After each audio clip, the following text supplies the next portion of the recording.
Boa noite, meus queridos. Graça e paz. Aqui é o professor Walter Guedes Neto, com mais um módulo da matéria de Bibliologia. Tivemos já 2 módulos. E nesse terceiro módulo aqui a gente vai separar um pouquinho, vai repetir um pouquinho, mas também vai dar mais uma aprofundada em uma coisa que é muito importante. Eu não gosto de ler só a Bíblia e ficar somente na parte de teoria, né? Então, nesse último módulo, eu voltei muito para a parte prática, tá? De maneira com que a gente pudesse entender e praticar tudo aquilo que a gente aprendeu, que a gente tem aprendido aqui com o estudo de bibliologia, tá bom? Lembrando que essa aula aqui, esse módulo é voltado para a Assembleia de Deus, Jardim América, nosso SEAD já lá da igreja João Pessoa, pastor Paulo Marcos, tá? E hoje eu sou da DEVEC Niterói, e 17 anos fui da Assembleia de Deus em Jardim América, 7 anos na Assembleia de Itaipu e agora na DEVEC Niterói, tá bom, queridos? Só me apresentando mais uma vez aí para quem ainda não me conhece, tá bom? Vamos lá? O que é a Bíblia? A Bíblia é a revelação de Deus à humanidade. Isso aí é fator inegável. Seu autor é o próprio Deus, seu intérprete é o Espírito Santo, e o assunto central a gente já falou, a Bíblia é cristocêntrica, tá bom? É o Senhor Jesus Cristo. Sendo a Bíblia a revelação de Deus, ela expressa a vontade de Deus. Quer saber a vontade de Deus? Leia a Bíblia para você entender o que está expresso lá. A Bíblia é um livro divino, veio a nós por canais humanos, tornando-se assim divino humana, como também o é a palavra viva Cristo, que se tornou também divino humano. Pela Bíblia, Deus fala em linguagem humana para que o homem possa entendê-lo. A necessidade da nossa confiança na Bíblia. Precisamos indiscutivelmente confiar, ter fé axiomática, confiar na Bíblia, que é a palavra de Deus escrita, e em Cristo, que é a palavra de Deus viva. Né? Que legal esse clichê. Né? Essa fé axiomática, irmão, só para explicar para os irmãos entenderem, gosto de deixar bem claro, é aquela fé que eu creio, pronto e acabou. Né? Muitos criticam, Jó existiu, quem escreveu o livro de Jó? Fulano de tal escreveu o trecho tal, amanuense de Paulo, Tércio escreveu um texto do livro da epístola tal. Irmãos, tá lá. Eu acredito que aquela ali é a palavra de Deus, pronto e acabou, tá? Vamos seguir? A necessidade do estudo das Escrituras. Por que devemos estudar a Bíblia? Agora a prática, lembra que eu falei que a gente ia voltar para a prática? Então, porque ela ilumina o caminho para Deus. É o alimento espiritual para o crescimento do crente. Porque nos vivifica, nos deixa vivos, nos anima. Porque é o instrumento que o Espírito Santo usa. O Espírito Santo usa a palavra dele para poder falar conosco. Né? Como devemos estudar a Bíblia? Conhecendo o seu autor. Qual é o autor da Bíblia? Fácil. É o nosso Deus. Assim sendo, ele mesmo nos revelará. Ele vai falar conosco.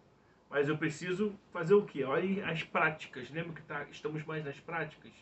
Leia diariamente. Com oração. Aplicando a si próprio. Com a melhor atitude mental e espiritual.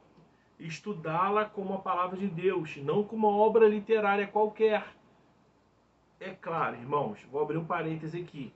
Você é estudante de teologia, né? Você precisa também ter uma visão crítica do que você está lendo, né? Mas em relação à Bíblia, crítico à história, crítico ao tempo, crítico a qualquer outra coisa, menos no que está escrito na Bíblia. A Bíblia, o mais importante, é a gente conseguir entender, porque ela já está disposta aqui para nós lermos, praticarmos, aplicarmos, não para criticarmos.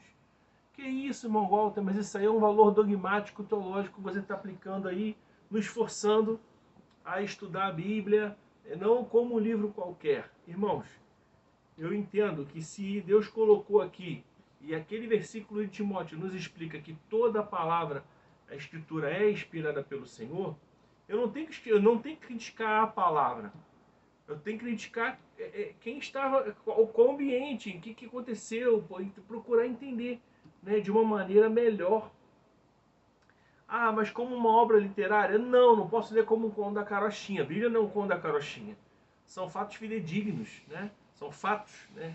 Fidedignos ficou a redundância aí, mas são fatos, né? São coisas que existiram, né? Então eu preciso entender o ambiente que está escrito para entender melhor a palavra do Senhor. Estudá-la com o coração em atitude devocional e não apenas com o intelecto. Aí, eu separei 5 métodos de aprendizagem e observação da Bíblia, mais uma vez voltado para a nossa prática da palavra. Primeiro, meditar nela. O mais interessante, irmão, é que a Bíblia você não tem que ler. A Bíblia você tem que meditar. Na própria Bíblia está escrito, né? Na sua lei, medita. Meditar é ler com entendimento. Medita de dia e de noite. Ainda fala quando nós devemos meditar, né? 2, memorizar. Meu pastor Silas Malafaia, né? Ele tem uma habilidade muito grande de memorizar. E as técnicas a técnica mais importante que ele usa é que ele escreve os textos, né? Então ele consegue gravar muito bem, tá? Estudar a palavra, a Bíblia e ler, né? Mas eu coloco como meditar e ouvir, né? Meditar, memorizar, estudar, ler e ouvir. Aí mais uma vez, toda a escritura, né, é divinamente. Eu não vou entrar que a gente já leu, tá bom? Vou passar. Diferença entre texto, contexto, referência e inferência. Meu amado pastor Silas Malafaia, ele fala que texto sem pretexto, texto sem contexto, correção. Texto sem contexto é pretexto para heresia. E aqui a gente vai entender o que é texto e contexto, tá? Texto são as palavras contidas numa passagem, tá bom? Contexto é a parte que fica antes ou depois dessa passagem. Ou seja, esse texto está inserido dentro de um contexto. Então eu não posso pegar um texto isolado e aplicar para a minha vida sem o contexto, tá bom? Eu preciso fazer uma conexão direta, me referenciar. Né? Referenciar esse texto, olha lá. Referência é conexão direta entre determinado assunto, além de indicar livro, capítulo e versículo. Lembra do teste do LCV? Teste do Walter? Livro, capítulo e versículo. A referência pode levar a outras indicações. E por último aí, a inferência é uma conexão indireta entre os assuntos. Uma conclusão que se faz, algo que está implícito no texto. Aí tem o exemplo aí de uma tirinha, tá assim: oi, Sil, fala baixo, tenho um doente em casa. Aí o menino começa a perguntar: ué, seu pai está doente? Ela: não. Então é sua mãe? Também não. Aí ela senta na frente de um globo, um globo de geografia, e dá o entendimento de que quem está doente é o mundo. Não é esse globo aí, o objeto, não. Que ela tá, por inferência, a gente já entende, olhando a imagem, que o mundo está doente. E é verdade, né? Isso aqui se chama inferência, tá bom? Fontes de consulta. A Bíblia, se for possível, todas as versões em português. Como eu falei, se você é novo convertido, começa com a linguagem mais fácil, uma NTLH, uma NVI, tá bom? Se você for estudante de teologia, um crente mais antigo, um teólogo, vem do mais difícil para o mais fácil. Aí você pega aí Almeida Revista Corrigida, Almeida Corrigida Fiel, vem do mais difícil para o mais fácil, tá bom? Bíblia King James não recomendo, tá? Depois, qualquer coisa em particular pode conversar comigo. É interessante você estudar um pouco a vida do Rei James, né? Como eu falei, a gente tem que saber quem é, quem não é, a gente tem que se situar nisso aí, tá bom? Tem muita gente lendo a Bíblia do King James, mas às vezes, enfim, deixa pra lá, né? É bom nós termos um dicionário em português, é bom nós entendermos bem a nossa gramática, né? As correções que houve em 2009, né? Tem que ter uma boa concordância, tá bom? Um bom livro de chave bíblica, bons comentários, bons manuais de doutrina bíblica, atlas bíblico para você entender a parte geográfica, didática aplicada de Flávio Josefo e apontamentos individuais, livros individuais interessantes, né?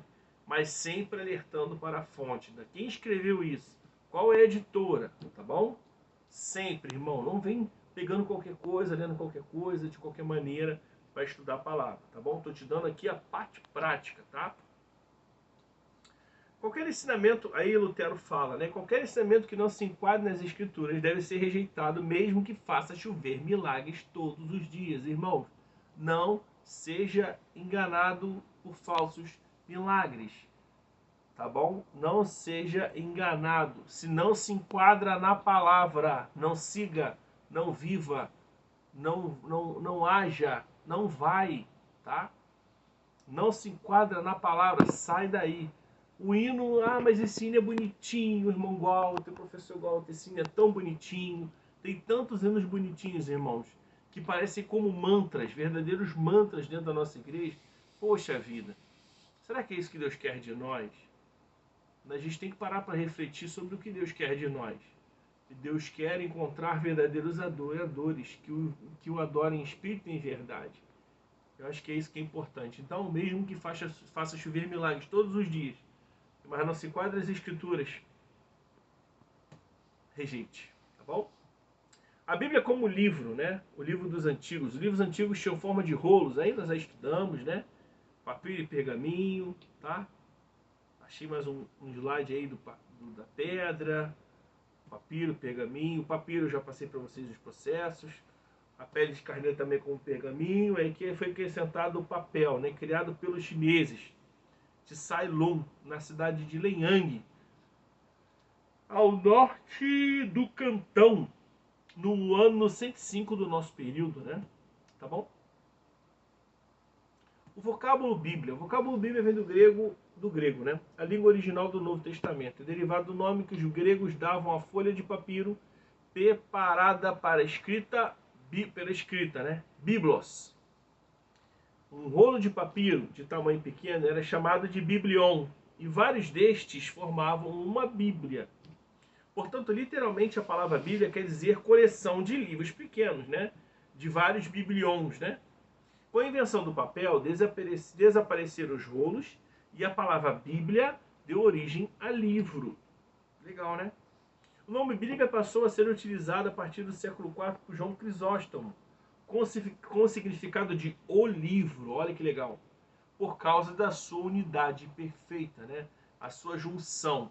Não esquecendo o que eu falei para vocês nos outros módulos, a respeito dos concílios, né? De Latrão e de Trento, que foi que fechou o cânon do Antigo Testamento e o cânon do Novo Testamento. Tá bom, irmão? Estrutura da Bíblia. Aqui a gente já leu, né? A Bíblia foi escrita por mais de 1.600 anos, em 3 continentes, mais de 40 autores. Como eu falei, alguns teólogos fecham 44, 43 autores, tá? Em 3 idiomas diferentes, o hebraico no Antigo Testamento, o grego no Novo Testamento, e o aramaico em alguns textos de Daniel, porque era o idioma da Babilônia, tá bom? Contudo, possui um tema principal: a glória de Deus na salvação dos eleitos. Coincidência ou providência? Muito legal, né? Os 2 testamentos, já falamos, né, do Antigo e do Novo. Aqui nós colocamos também o Velho Testamento ou o Antigo. Eu não gosto de falar velho, né? Antigo Testamento ou Novo Testamento, aqui as divisões, tá bom? A gente já passou na Bíblia periódica. E aqui a estrutura da Bíblia hebraica que eu falei para os irmãos. A Torá, os Nebiins e Ketubins, né? Os escritos profetas e os escritos sacerdotais, tá bom? É o que fecha praticamente ali o Antigo Testamento. Alguns fatos e particularidades da Bíblia. Aí aqui a gente já passou. Lembra que eu falei para você? Né? Salmo 117. Salmo 118 é o centro da Bíblia. Salmo 119, que é o seguinte, é o maior capítulo da Bíblia. Salmo 117, que é o anterior, é o menor capítulo da Bíblia. Uma curiosidade muito relevante, né? Engraçado. Né? Deus está querendo falar de alguma maneira para nós. Tudo está organizado, irmão. Nada é à toa, nada é em vão. Tá bom? A inspiração aqui da Bíblia, né? Deus escolheu, dirigiu, inspirou, né? Maravilha. E a própria Bíblia reivindica-se a inspiração de Deus. A expressão assim diz o Senhor, ela vem como carimbo de autenticidade divina. Irmãos, cuidado quando você tiver, ou vai entregar uma profecia a alguém, você falar assim diz o Senhor. Porque se não for o Senhor falando, você pode estar em maus lençóis, tá bom? Muito interessante isso, porque acontece muito nas nossas igrejas, tá? e na Bíblia, inspirada por Deus, ela tem autoridade para falar isso. Ah, você está falando que eu não sou profeta? Não, irmão. Estou falando que existem hoje mais profetas do que sacerdotes. Sabe por quê? Te explico. Porque ninguém quer ser mais sacerdote. Sacerdote tem que estudar. O sacerdote tinha que passar na escola sacerdotal, passar num estágio, né, aos pés do sumo sacerdote, né? Ele tinha que estudar o quanto que era o tamanho da madeira para se cumprir, né, a madeira queimando, né, o fogo arderá continuamente sobre o altar e não se apagará, saber quanto de óleo tinha que ter no candeeiro, saber receber uma ovelha para sacrifício do pecado. O sacerdote tinha que estudar, irmão. E aí muita gente não quer estudar, então quero ser profeta. Hoje é mole ser profeta. Mas antigamente, irmão, o profeta morria. O profeta denunciava o pecado do povo. O profeta conclamava o povo ao arrependimento. E o profeta denunciava o pecado do rei. Lembra quando Natã vai falar com Israel, com Davi? Davi tinha um homem com duas ovelhinhas, uma ovelhinha. E tinha um fazendeiro com muitas. O de muitas pegou aquele que só tinha uma. Aí ele fala, que maldito seja esse homem, né? Algo mais ou menos assim. Aí Natã fala assim, Davi, esse homem és tu. Né? Se não me engano foi Davi ou Jonathan, desculpa que a memória pode estar falhando. Tá bom, me perdoe, queridos. Mas esse profeta chega para falar e chega com medo, né? Ele chega contando uma historinha porque ele tinha medo. O rei mandava matar se alguém falasse alguma coisa que ele não gostasse. Então, assim, irmãos, muito interessante, sabe? Hoje todo mundo quer ser profeta, mas ninguém quer ser sacerdote. Para pensar nisso. E essa expressão, assim diz o Senhor, ela ocorre mais de 2.600 vezes, além de outras expressões equivalentes. Ah lá, inspiração. A Bíblia é a palavra de Deus. As Escrituras reconhecem sua divina inspiração. Inerrância, irmãos, a Bíblia não erra, tá? Ela é inspirada divinamente e há de se concluir que a Bíblia é isenta de erros, tá bom? Ela é infalível. Tudo que o Senhor prometeu em sua palavra cumpre-se absolutamente. Irmão, pergunta teológica. Recebeu a promessa, se eu morrer, irmão, você morrer, a Bíblia nos dá por inferência o entendimento de que todas as promessas são ampliadas ou aperfeiçoadas. Sendo assim, se você morrer e estiver com o Senhor, lá no céu é o cumprimento pleno de todas as promessas que ele fez para você. Ainda que não em vida. Tenta entender isso, tá bom? Lá no céu é o ápice de toda a nossa história. Você vive aqui na Terra uma vida com Cristo para quê? Para chegar no céu, né? Isso que é interessante. Soberania, a Bíblia é a autoridade suprema em matéria de fé e prática. Ela encontra-se acima das tradições humanas. A Bíblia possui autoridade espiritual, que é acima da autoridade jurídica, acima da autoridade política, tá bom? Completude, nenhuma subtração ou adição está autorizada à palavra de Deus. Eu não preciso nem falar, né, porque todos já sabem, não vou perturbar vocês, tá bom? Inspiração divina é a ação do próprio Deus, através da influência do seu Santo Espírito sobre os escritores da Bíblia, de modo a influenciá-lo a receber a sua revelação, o homem capacitá-lo, usando suas personalidades, características, vocabulário, estilos, para registrar e transmitir sem erro a mensagem divina. É claro que o homem ele colocava o estilo literário dele na escrita.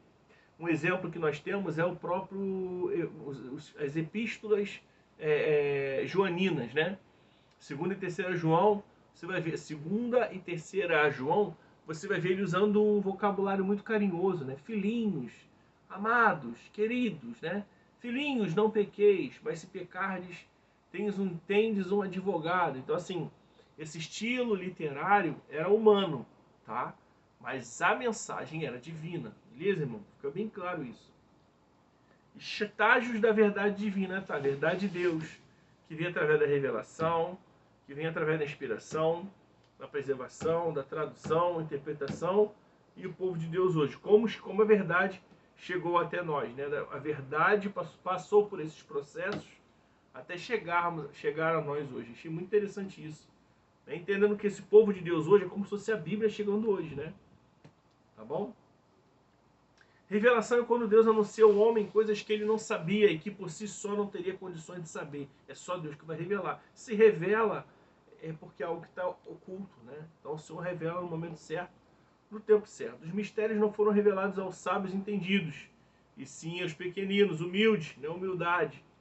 É a capacidade de entrar num lugar de entendimento espiritual onde o mais inteligente não consegue captar. Pode vir de forma espetacular ou de forma simples. O importante é sensibilidade espiritual, vida com Deus, irmãos. E quando alinhamos nossa mente de forma profunda com a mente de Deus, né, ter a mente de Cristo, ter a mente do Senhor, né, fica mais fácil para que as revelações do Senhor cheguem a nós de maneira sobrenatural. Em suas pregações, irmão, grava isso. Faça com que as pessoas olhem para a Bíblia, não para você. John Piper, tá bom? As pessoas precisam olhar para a Bíblia e não para você. Porque quando olha para a Bíblia, olha para Jesus. Porque a Bíblia é cristocêntrica. Fim. Deus te abençoe. Noite de paz, noite de bênção, descanso para você. Você possa ter gostado do que foi preparado aqui com muito carinho. Deus abençoe. A gente se vê numa próxima aula.